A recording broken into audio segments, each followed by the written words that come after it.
राष्ट्रोन्नति के पथ पर नित्य प्रेरणा। एक दिन, एक पृष्ठ, एक विचार। श्री गुरुजी समग्र 12 खंडों का संक्षिप्त रूप भारतीय विचार साधना पुणे द्वारा प्रकाशित किया गया है। मैं डॉक्टर श्रीमती स्वाति सदानंद गौड़ बोले इन विचारों के एक पृष्ठ को प्रतिदिन वाचन के माध्यम से आप तक पहुंचाने का प्रयास कर रही हूं। यह प्रकाशित विचार हमें प्रतिदिन प्रेरणा देते रहेंगे। आज दिनांक 16 सितंबर का विचार, आत्मज्ञान में ही सच्चा सुख। मनुष्य भौतिक जीवन से मुंह मोड़कर जगत की चित्र विचित्र रचना करने वाली ईश्वर नाम की कोई सर्वगुण संपन्न सर्व सुखमयी शक्ति होनी ही चाहिए, ऐसा अनुमान करके भौतिक जीवन को केवल दुखमय मान लेता है और उस शक्ति की उपासना करने से सुख प्राप्ति हो सकेगी, ऐसी भावना रखता है। ऐसी भावना और अनुमान ही धर्मपंथों के जन्म के कारण होते हैं। यहाँ निसर्ग पूजा, प्रेत पूजा आदि अत्यंत प्राथमिक स्वरूपों की उपासनाओं का विचार नहीं किया है।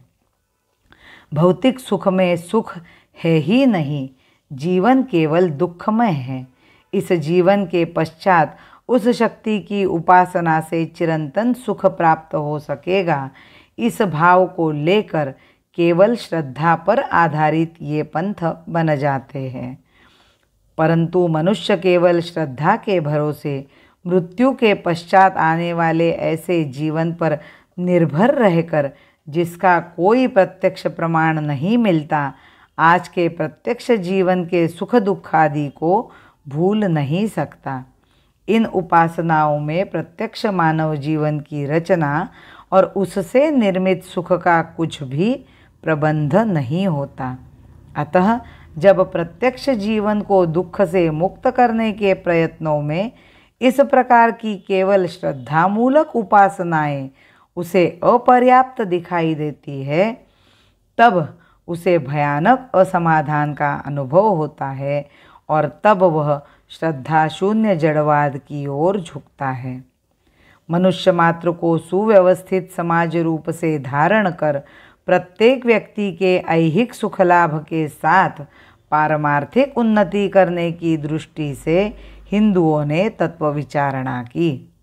सर्वप्रथम विचार अर्थात सुख का वास्तविक स्वरूप निर्धारित करना रहा। अनुभव से वह आत्मनिष्ठ है, अर्थात जीव सुखमय है। अतः समस्त सृष्टि सुखमय, आनंदमय, चिरंतन सत्य का ही व्यक्त रूप है।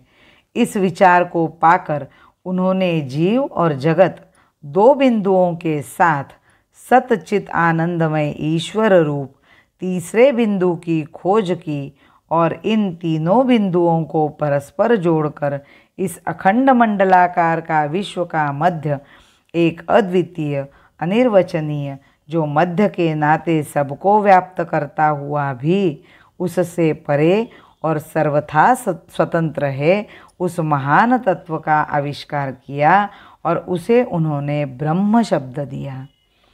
इस ब्रह्म का साक्षात्कार ही अखंड सुख दे सकता है। मनुष्य यानी जीव एक ओर जगत और दूसरी ओर ईश्वर से संबंधित होता हुआ इस ब्रह्म का साक्षात्कार कैसे करे और सुखी हो, यह प्रश्न उन्होंने उसके सामने रखा और उसके मार्ग प्रस्थापित किए।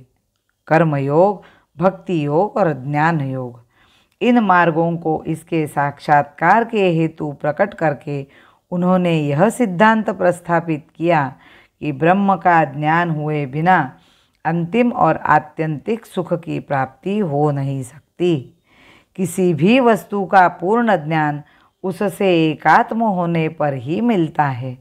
इस नियम के अनुसार यह स्पष्ट है कि जीव भी ब्रह्म होकर ही उसका यथार्थ ज्ञान प्राप्त कर सुखी हो सकता है। जीव वस्तुतः ब्रह्म ही है, क्योंकि संपूर्ण विश्व को व्याप्त करता हुआ ब्रह्म ही जीवन का भी स्वरूप है। अंतर केवल इतना ही है कि जीवन मर्यादित, सीमित है और ब्रह्म अमर्याद, असीम। अतः जीव यदि अपनी मर्यादाओं को नष्ट कर दे तो वह ब्रह्म ही है और सुख भी।